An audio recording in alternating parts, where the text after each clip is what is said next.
where do you put the access road? Where do you put the transformers? Where do you put the panels? Is it single axis tracker? Is it fixed tilt? What's the spacing? What is the row cropping? Would water be a good thing?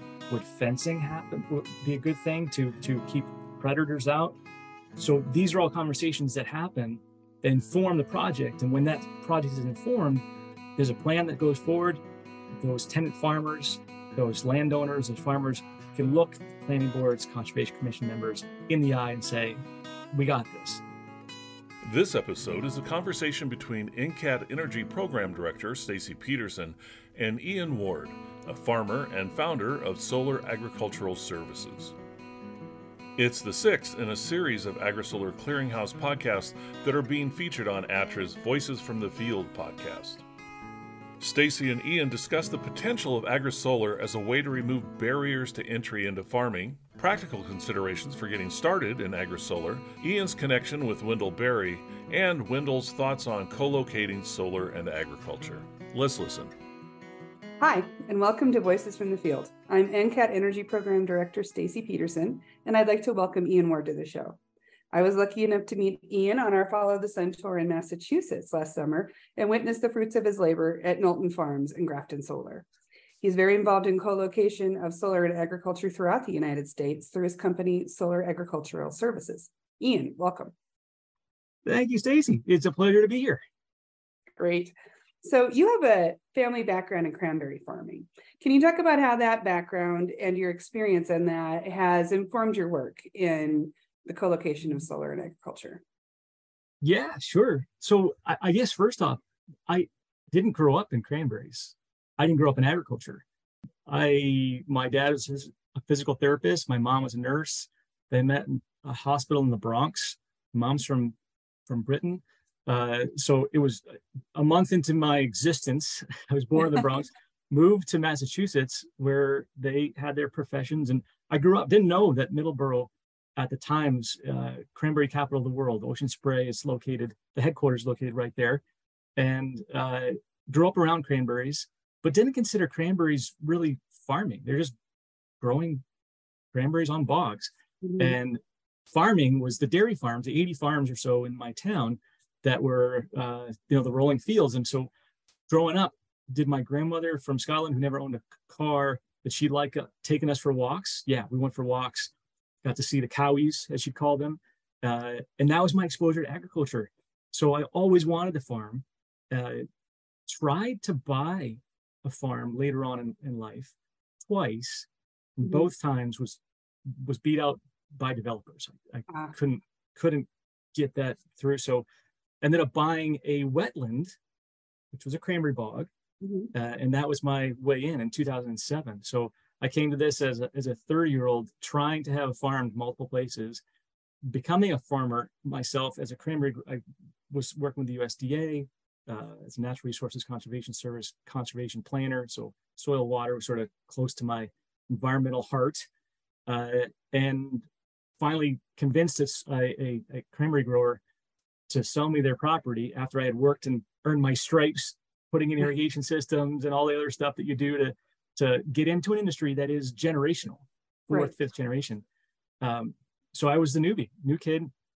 I could talk at length about what it takes to become a farmer, getting farm service agency, farm credit financing, mortgaging everything, the opportunity to almost break even in a business, and how to do all that. So yes, well-versed in that, but that's a long-winded story on why, how I am a cranberry grower, and how that does inform the work that we do, both from a planning perspective, new farmer perspective, why we're all about bringing in new blood to agriculture, and how the agrivoltaic side of things, growing crops under the solar panels, became a thing. Why did Solar Agricultural Services become a thing? That is all part of the information. Great. And when did you get started co-locating? When did you get started thinking about this concept? Was it a part of becoming a cranberry grower? Had nothing to do with cranberries. Okay. Nothing at all. Cranberries for me was a cash crop and enabled me to homestead. If the audience has ever thought about where there's a will, there's a way. So sure. I I couldn't buy a farm that was an upland farm. So I bought a wetland cranberry bog with a reservoir, but behind the house was landlocked parcels of land that used to be a farm. So I cleared that, they had good soils, brought the soils back. And that's where I got to homestead. I had cows and chickens and sheep and raised 2 kids on the farm. So I was able to carve out with an agricultural land lease for the 20 years, my upland fix of being able to raise and support the family with food. So long and short of it, that's how I got into the farming aspect. And as I was doing conservation planning and helping farmers across Massachusetts with grants and implementation of soil and water conservation practices that would be supported by NRCS, diversification became a thing. Mm-hmm. Agritourism, solar was one of those things. And so I helped farmers negotiate their leases with solar developers, and got to learn. So that farmers were hiring us to represent their interests because they felt a little uncomfortable going to planning boards and conservation commissions and representing their interests. So we did it for them. And fast forward 3-4 years ago, when Massachusetts came up with the SMART program, which was the first program in the nation to incentivize agrivoltaics or AgriSolar, it was a natural fit. The solar companies knew who we were. Right. The farmers trusted us and knew who we were. The state, we'd already worked with UMass and the Department of Ag. They know who we were for, a couple decades. So it was a natural fit to be a catalyst and liaison to kind of bridge the gap and make that happen. And then we started doing more and more of that to the point where we created another company. We separated ourselves from the conservation planning side of things, started another company, which is Solar Agricultural Services, or SolAg. And we were off to the races and bridging that gap, being a liaison. And now, it's expanded. We've learned a lot in Massachusetts. And now we've expanded to other states that are thinking about incentives. There are some states that are they're thinking about recognizing agrivoltaics as a thing, maybe not an incentive. And there's some states that have no idea about what it is. Right. And it's just a different concept for same old solar. So we're sort of, because we got the planning background and because we are farmers and because we understand the solar for having seen under the hood, going to the past 10 years of meetings, working with financiers and the tax folks. And we're sort of in that great space to be that bridge and be that liaison to make projects happen. Awesome. Yeah, you can really see the difference that you've made in Massachusetts. Massachusetts is just doing excellent work in AgriSolar and agrivoltaics. So you do a lot of work with different groups around the country as boots on the ground. And I'd like to hear more and do a little bit deeper dive on what that type of work is. Can you talk about your work with UMass? Yes. So it's really exciting. So one of the reasons why the first projects in Massachusetts have UMass as a partner is because the state sort of had a policy goal, and they had a goal of having agrivoltaics happen. Not quite sure how. And the thought was, let's walk before we run and run before we sprint. And with interconnection costs being the way they are, it ended up being that we were running and sprinting before walking. And it was sort of like, well, wait a minute. We're not 100% sure this is going to work. Can we study this? And so one of the, being that liaison type of entity, we're able to say to solar companies, hey, if you would you be willing to contribute to UMass doing this study? And they said yes. And so that was out of their pockets. They said, we're willing to do this. Multiple companies funding UMass to do studies. UMass used that as seed money, as match, to get a Department of Energy grant. Okay. And then, so now all of a sudden, and that was deemed a good thing because now we have national kind of recognition as to what we're doing here. Mm-hmm. And that's how AgriSolar Clearinghouse got involved and this put us on the map. Yeah, they're the CETO awards that funds us as well. Yeah, UMass is the DOE. And it's an amazing program, and we are hopefully doing right by it and doing the science to support what we think anecdotally will work and what farmers are saying yeah, we'll work it and we'll figure it out. If we make mistakes, we can fail fast, learn from them, pivot, and we will make this work. So we're doing that. It's wonderful work with UMass. To add on to that, Rutgers received a grant, similar grant, and we're working in partnership with Rutgers and the American Farmland Trust.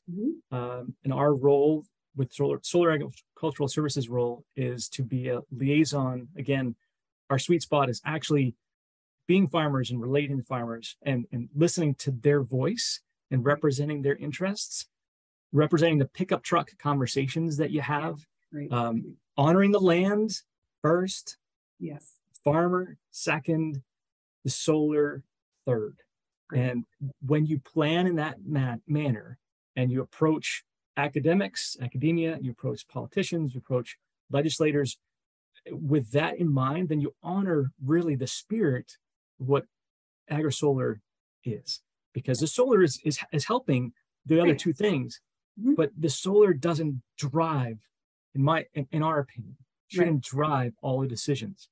If you're standing in a place, you're sitting out in a field, you're sitting on a stump, you're walking around, you see the undulations of the land, you get the history from that farmer, that tenant farmer that's worked that land, then you can make a good plan. Where do you put the access road? Where do you put the transformers? Where do you put the panels? Is it single axis tracker? Is it fixed tilt?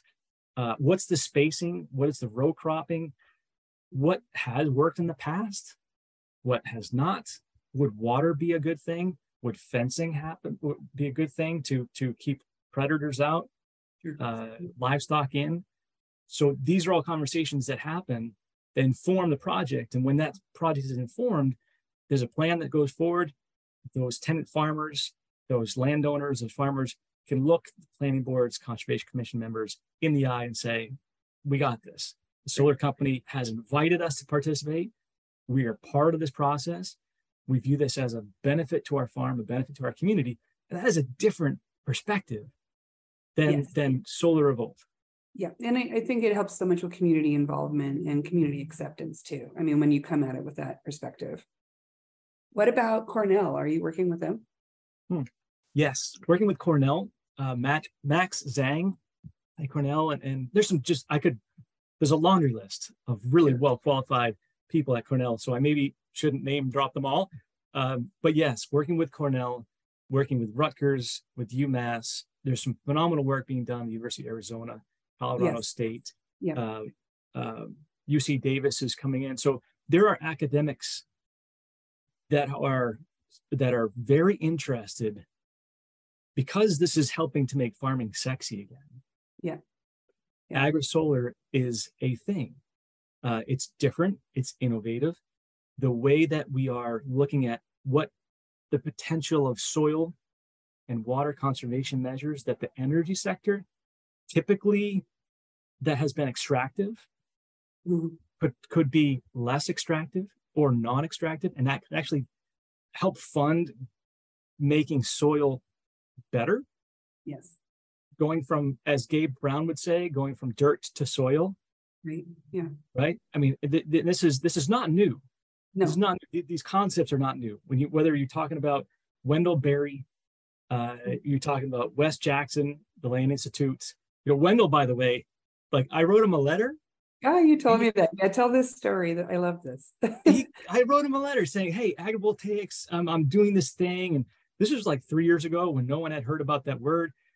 I don't even know if I knew about that word. It was just, hey, we're growing crops under solar panels and think it's innovative and think there's opportunity for new farmers and practices. And what do you think? Interested, because he's been a childhood hero of mine. Good. And he called me up. I see this. I'm like, wait, like what the heck? So great. Barry Wendell. I'm like, what the heck? So yeah, a phenomenal conversation. And he went straight to like, good idea. How are you marketing those crops? Like with Organic Valley, we did it this way. And I'm scribbling out notes, and he was already so far ahead. Yeah, that he's like, of course this is going to work. How are you marketing your crops? Are you differentiating? And he started, and we talk about, where Alan Savory and the Savory Institute is at, and where folks like Gabe Brown I just mentioned, and Will Harris of White Oak Pastures, and Joel South and Polyface Farm. these guys are innovating, and they're using the practices that are indigenous, right? Yes. This is not new. No. It's just something that has fallen off a little bit as farmers have had to innovate with the system that the USDA has created, with the low food prices that we've all come to expect, Yeah. with an extractive model that chemical companies, and I'm not saying this with any heat or they're not right, wrong, it's just the way that it's set up today is extractive. Mm-hmm. Farmers are in a tough position where they are two farmers can do 6,000 acres with big machinery as long as they don't miss a beat and they can use petroleum-based products. Sure. When you start saying, can we do it differently, regeneratively? Right. Can we use no-till planters? All those things are possible. Can we go to use biochar and organic? We can. Organic has tried to become a thing for the past 40 years, and it's still a very small percentage of the market. Sure. And there's a disconnect between organic farmers and conventional farmers. And so the whole regenerative movement, and I look at AgriSolar as a vehicle to have the energy sector kind of engage in that conversation, be part of the solution. This is the bridge. We can all get in the same tent, right? And I'm not the only one saying this. This is Renourish Studio is saying this, Farmers Footprint is saying, like, there's a whole massive movement. Kiss the Ground brought a lot of interest in certain practices, right? No-till, just don't rototill. We're ahead of the game. But that, when you're an organic producer, you rototill as one of your primary means of weed control. So is one right? Is one wrong? Can we just look at it holistically? Mm-hmm. And that's what regeneration really is. It's not a practice that you check the box. It's a constant evolution, a revitalization, if you will, and of the land and of the people that are working on that land. And AgPV, and I'm on the verge of being like a preacher here. I'm in the choir. But this is the opportunity. This is truly the opportunity before us, because in recent history, I can't remember a time when the energy sector was at the table talking about less extractive means of producing energy and what that can do to enhance a community. Yes. I mean, you can put lipstick on a pig, but we're talking about the whole pig. We're talking about creating this endeavor. Yeah, right. Oh, great. So I know some of the work that you do focuses on BIPOC communities. Can you talk a little bit about that? Yeah, I can. And I honestly, I don't want to talk about it a lot, because at risk of saying, hey, isn't this something great that we're doing? I get that. Yeah. Right. And I think in and of itself, that makes people feel uncomfortable. And sort of highlights a potential difference. Are we engaging with communities that don't have access to land, or that have a difficult time? They're already producing crops. They're just producing on crops in the woods, on land that they don't own, and no one knows they're there. Sure. So literally, this is happening with folks that I've worked with in the fields, side by side. And we're, they currently produce crops in the woods. You think that they're going to the bathroom in the woods? They're not. They're going to check on their crops. Sure. Their corn, their gourds, their pumpkins, the things that they grow, and they go fishing. They use the fish after all the leftovers to go in. They fertilize their crops in the woods. It's very ingenious. And you don't even know they're doing it. So we're saying, hey, we have an opportunity to have access to the land. And the solar developers know we got liability, we got liens. We've come up with a model that says we're good. We have an entity that has the insurance, and we have the ability to have these families come on and harvest, and they're under our umbrella of insurance. Great. Whether that's kosher, whether it's not, hey, we're just figuring out how to do it, and we're doing it. So I don't want to like highlight who they are, how many people, but that's what's happening. I just think it's an interesting aspect of the work that I don't think anyone's talking about. So I wanted to highlight it. It goes right along with access. Let's just talk about access to farmland. Great. It fits. It's whether it's BIPOC community or folks that are younger generation farmers, right. or farmers that are 50 years old that have just always wanted to have their own piece of ground to work and couldn't afford it. Mm-hmm. If you have a solar array, and I'm saying this because this is what we're doing. If you have a solar array on a parcel of land, that landowner receives a lease payment. Wonderful. The opportunity now, there's already vegetation management payments being made because grass grows under these panels. Yes. Right. It has to be controlled in some form or fashion because of either fire threats in the Southwest or because of too much vegetation in the Northeast. Sure. It's got to be managed. There's already a budget for that. What's the difference between paying a lawnmower, paying a landscaping company a lawnmower to go and mow, or to pay a farmer or a grazer to come in and graze with sheep or plant corn? Or maybe corn is, you got to change the spacing. Have a tall racking system, Yes, but that's happening. That people are thinking about those lines, along those lines. But soy and lower growing crops, fruiting crops, those are all, that's vegetation. Yes. So now, if the solar company who's already got that budgeted is paying that to the farmer, that helps in an incentive state. And this is a plug for additional incentives in other states aside from Massachusetts, because steel costs money, and every foot you go above ground, you got to go a foot below ground to stabilize things. And when you spread out panels intentionally, you reduce the density. You're really helping the farming endeavor, but you're decreasing the efficiency with which you're operating solar. And so all those things require a little bit of help, and not a lot, but a little bit of help on top of what's already budgeted for vegetation management. Now you've got a stipend that's being paid to that farmer to show up and farm. So now it may not have to be one farmer. It could be 2 tenant farmers or 3 tenant farmers. It could be what that area wants, what that community wants. With, again, the structures that we've created, and when I say we've created it with our solar partners, a way that insurance companies are okay with, lenders are okay with, all the attorneys say we're a little uncomfortable, but we're okay. We've created this legal structure. It's taken us 3 years to do. We have documents that have passed muster multiple times, multiple groups of attorneys that work, that allow for this to happen. So to your point, it's not being talked about, but we are talking in the big scheme of things. Yes. The opportunity is, it should be one of the most basic parts of ag solar, is lowering the barrier of entry for new farmers to come in. Agreed. Because there's cash flow that can be used to borrow against, to use to facilitate other agricultural endeavors. And it really is a catalyst to bring younger folks in. Learn how to harvest the sun twice with practical information at NCAT's AgriSolar Clearinghouse. Get access to more than 400 peer-reviewed articles, the latest in agri-solar news, and connect with farmers and solar developers who are working together to make the most out of our shared resources. We'll see you at agrisolarclearinghouse.org.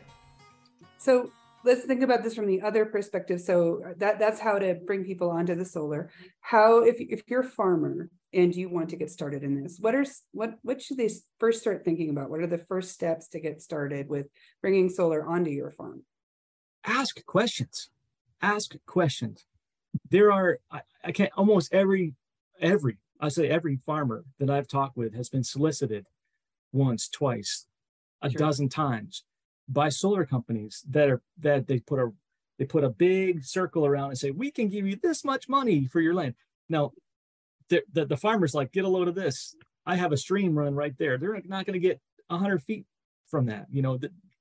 They never spent time actually looking at my property. They just broadcast. So if there's a solar company that comes and knocking, and they actually ask questions, what have you done in the past? Now, that's a loaded question because not a lot of people have done agrivoltaics or agri-solar, right?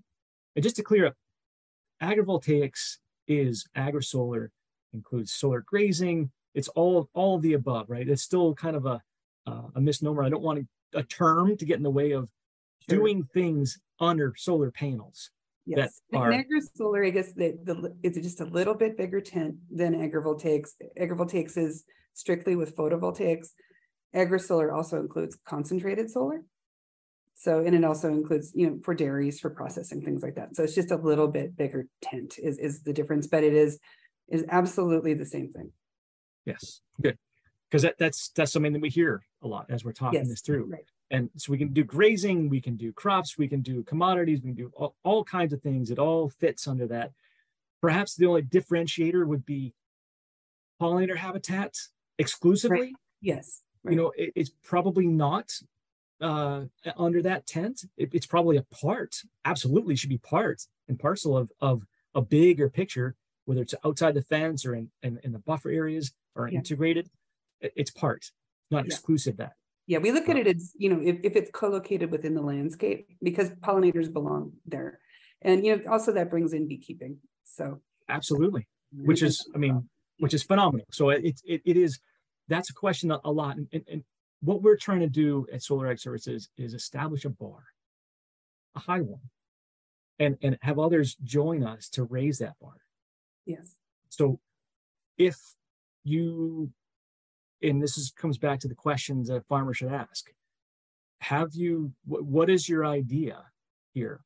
What are you going to just bring in a couple of sheep and a honeybee hive and call it good? Right. Are you actually going to invest in this property? Are you going to enhance the property? Are you going to provide a well for irrigation? This land is really sequestered for the next 30 or 40 years. Yeah, right. It's a long time. It's 100% certain it's going to change. Sure. Yes. There's going to be innovation. There's going to be diversification. That's the nature of our life. It's the only thing that's constant is change. Yeah. Right. But it's specifically on a farm, the crop is going to change. You have to work with the dynamic system of the soil. And so in so doing, the soil is dynamic. You've got to be dynamic as understanding that soil and understanding those crops. Which brings us back to what was I want to come back to that question I didn't answer. Oh, it was mostly just what do we need? What does the farmer need to consider as they get started? You've had so much experience in helping folks get started. What are their first things they need to consider? Like I always talk with folks too about things like decommissioning, access to their land. What does the lease look like? Things they need to consider in the lease. And these are all really long topics, so we don't need to jump that deep into any of them. But even to just name some of these things, what do they need to bring to their planning commission? Things like that. Yes.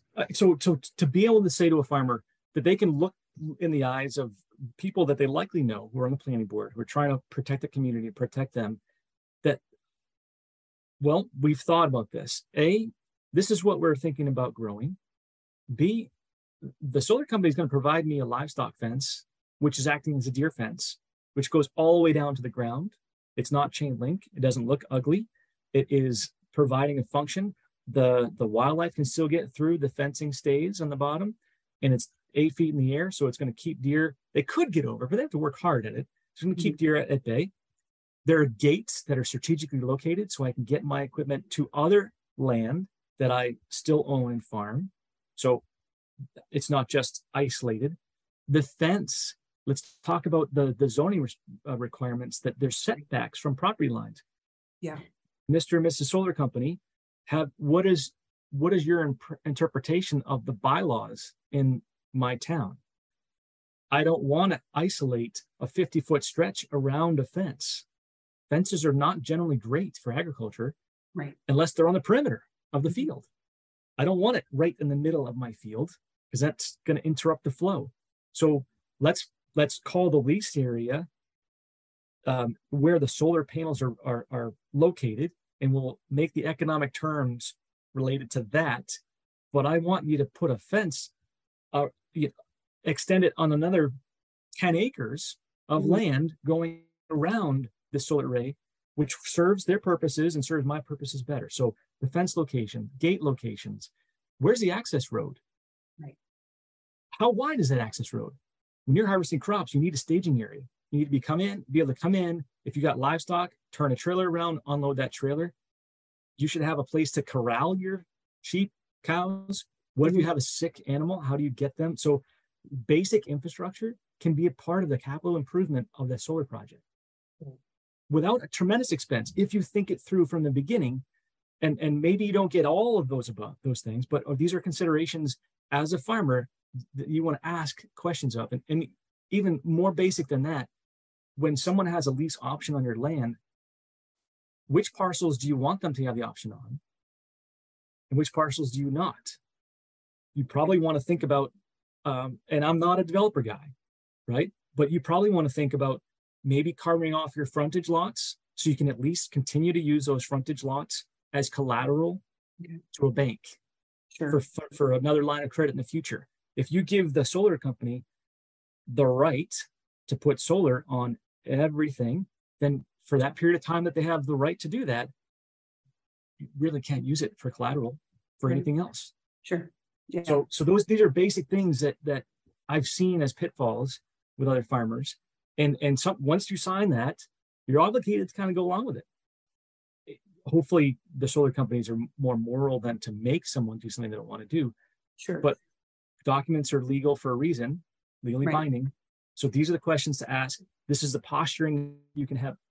If you are close to a interconnection point that works, and this is the driving force behind all solar, where can you put it? Where's their capacity on the utility for the solar? It doesn't work everywhere. Right. It doesn't work most places. In those areas that are in close to three-phase with lower interconnection costs, those are going to be targeted. So if you're being solicited, you can ask that question: where would you connect? Have you asked the utility yet? Have you filed an interconnection application yet? Where are you at in that process? If I sign this, when are you going to file the interconnection application? Sometimes people get paid just to lock up land, and the farmer is collateral damage because they think something's happening and nothing's happening. Right. We wrote about that in our solar ownership guide just recently. So do you do any work with microgrids or like off-grid solar, and anybody that's just like staying on farm with their solar? So we do a lot of that on the side. Okay. Because the biggest bang for the buck is if a farmer owns the solar project outright. Yes, agreed. Yeah. So that should be the first thing, but those are not mutually exclusive. Right. Yep.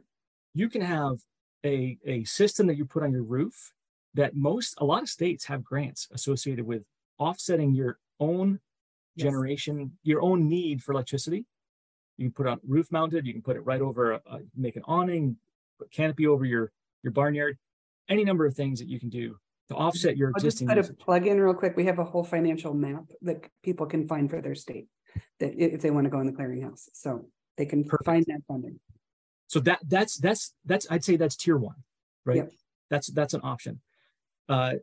Tier two would be trying to put solar in that generates an income to stabilize the farm, in addition to offsetting the costs of electricity. But let's say if your consumption is 100 of something, I'm just making this simple, 100, and you can build a system that does 300, then the 100 offsets your costs, and the 200 is profit, right? So that's a simple scenario. Right. Those arrays the permitting path for those could be much more quick. Yes. Be much faster. So while you're waiting 3 or 4 years to get your larger project built, if it actually ever does, you can have a project that takes less than a year go forward because your connection is so much it's so much more direct. It's easier. And there's this whole solar app that DOE is doing to make that all streamlined. So I mean, there's a lot more help out there for folks to do that. So I know that when they put the solar on their land, there can be tax ramifications. Is that, can you talk a little bit about the tax ramifications of solar? Yeah, there are tax ramifications. One of the basic things that farmers should make sure of. And most solar developers that are good solar developers are already accounting for this, that any increase in the underlying real property tax and any personal property tax are paid for by the solar company. Good, good. They're not borne by the farmer. And that did happen. I'm not sure how often it happened, but did happen. And so that's something that should be in those basic questions, the first draft. You should be reading through access to my property, use of it during the lease, no taxation over what I'm already paying. Those are some of the basic parameters that any farmer should be looking at a document. Any attorney that's representing a farmer should be looking to protect their interests with. And in some states, there can be, could it take it out of an agricultural tax and have that land then be an industrial, or is that a concern? Oh, yeah. In most places, that is how conventional solar has been treated, as industrial, commercial. Agrivoltaics, AgriSolar changes that potentially. Yep. It's not universal yet. There is in the state of Massachusetts, it was just ruled this past year that if you are doing AgriSolar, then you can still qualify for the agricultural tax rate. Great. And they're looking at doing the same thing in New Jersey. There's conversations about that in New York. So this is starting to become a conversation that is it changes the game in states that don't have an incentive. Yes. Because if the solar company is already anticipating having to pay an industrial commercial tax and they don't have to pay it, and all of a sudden that cash, now if they could just keep it. What we're advocating is that cash that they're saving goes to the farming endeavor. Exactly. That's what pays for this, the loss of efficiency. Yes. Little loss of efficiency by spreading the panels out a little bit more, and a little bit more than an average mowing cost to add more of an incentive for farmers to adopt good agricultural practices that are regenerative in nature. So that's where that money can come from in states that don't have an incentive today. Yeah, I think that could be absolutely game changing across the country. So we've talked a lot about all the things that are changing and are pushing this and moving this. Do you think that we're making a difference and that solar developers are starting to see this and whether we're starting to shift this paradigm, or what more can we be doing to help shift solar into looking at AgriSolar as the paradigm? I think it's a great question. And I think that's a question that a lot of solar developers are asking about is, what is this? What do I have to do? And here's the evolution from my perhaps limited exposure, but fully admit that the I'm in this little microcosm of development in the Northeast. And as I'm having conversations with folks that are on the national level, that are taking, they're also in Massachusetts and they're going other places, and then larger companies that are utility scale, like not just DG, smaller scale, under 50 acres, but large 3,000 acres. Right. The first thing that they think of in general is, oh, great, if we can graze the land, then we can eliminate the prior expense that we were carrying for paying landscapers to mow it. Yes. Bonus. Right. It's an economic driver. Of course we'll do it. Basically, we're not going to change. We see a way to save more money. Awesome. Let's do agrivoltaics. Right. So people are, that's where some people are at. Others are saying, tell us more. We're still a little concerned about the liability of having people and tractors under our array.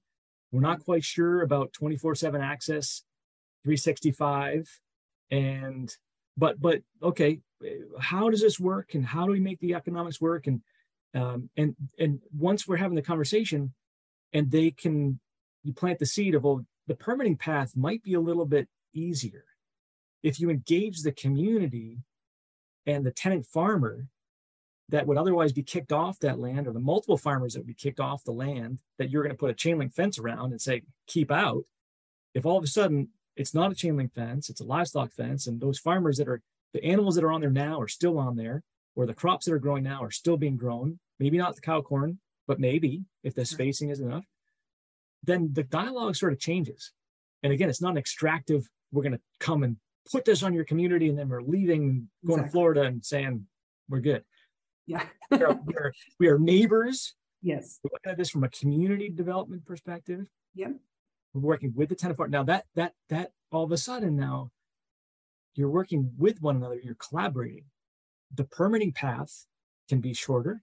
There can be fewer appeals. We haven't even talked about the marketing potential of doing things differently. And how do you separate yourself from the masses? Right. And if we want the masses to do this, then we need to show the masses that this can be done and it can be embraced. And then 5 years from now, it could be the norm. Yes. That's the establishment of the bar that we're talking about. Yeah, I completely agree. So, talking about the masses, why do you think just the general person and the everybody should care about the co-locating solar in agriculture? We have a growing population that's indisputable. Yes. We have populations that are seeing scarcity at rates that they hadn't seen scarcity before. That's a known thing. Mm-hmm. We tend to like a lifestyle that is conducive to cell phones, computers, podcasts. Right. So we like our conveniences. Yeah. If we are going to not, there's a romantic image of cows grazing in the fields and wagons being used and horse-drawn, but there's a romantic image. If we can be in a woke 50s without the chemicals that work after post-World War II, maybe that's a wonderful place to be. The reality is we're quite a ways from that. And in order to do that, we'd have to make sacrifices and our lifestyle would have to change pretty significantly. Yeah. So co-locating solar, which why are we saying solar? Why are we saying carbon? What is carbon related to this? If we can sequester carbon through the practices that we do on our soil, and those practices are funded in part by energy investment, mm-hmm. at the same time that we're producing energy and we're diversifying the production of our grid, which helps with our security, national security. If we are talking about diversifying the locations of processing facilities of animals and vegetables, because we're growing vegetables and animals in different places, that there's enough solar grazing that's happening that we have a massive amount of sheep that need to be processed. And if we can collaboratively say to solar developers, again, the energy sector, who have financiers who want to check the ESG boxes, hey, with a little bit of investment by a shared amount of people, we can create another USDA facility in this area that supports not just our projects, but the whole agricultural community. And if there's another COVID type of pandemic, mm-hmm. we have more than just a couple of large facilities that have a lot of throughput, because we yes. saw what happens when one goes down. Yes. Right. Then now we're talking that we're spreading that wealth. We're helping our climate in multiple ways. And we're really looking at embodying, you asked about BIPOC communities, we're all indigenous to our places where we're at. Yes, right. So big picture, we are helping ourselves maintain the lifestyles and the lives that we have for our family and our next generation. Great. That's great. Well, thanks so much for talking with me today. Where can folks go to learn more about the things we've talked about today? They can go to www.solaragservices. That's our website. We focus on farmers. We're not on social media, really. I got a LinkedIn page that we had, but so we're not going to do all the LinkedIn stuff or the social media stuff. But that's happy to answer questions, be a resource for folks. And I guess a parting message, if I could leave that to the audience, if Steve Jobs were sitting right here mm-hmm. in 1984, there's a launch of Apple, and his thing that he said was think different. Yes. I would say right now, if he was sitting right here, he would say think regenerative. in every aspect of that word. Ourselves, our community, agriculture, energy. It's a noble cause that we're bringing to the forefront of the conversation with interest on a national, international scale. We're just focusing it to be able to have this dialogue. So thanks for allowing this dialogue to happen. I'm thrilled that this co-location idea brings about the ability for us to have this kind of conversation. That's great. Oh, it's been so wonderful to talk to you. Thanks so much, Ian. Thank you. That's it for this episode. Thanks for listening. Additional information about this episode and related resources can be found at attra.ncat.org. Don't miss an episode. Subscribe to Voices from the Field wherever you get your podcasts. I'm your host, Rich Myers. ATTRA, Voices from the Field, is produced by the National Center for Appropriate Technology, headquartered in Butte, Montana. It's supported by the USDA Rural Business Cooperative Service as part of NCAT's ATTRA Sustainable Agriculture program. Any opinions, findings, conclusions, or recommendations expressed in this recording are those of the participants and do not necessarily reflect the views of the USDA or NCAT. We'll catch you again next week, and until then, keep on farming.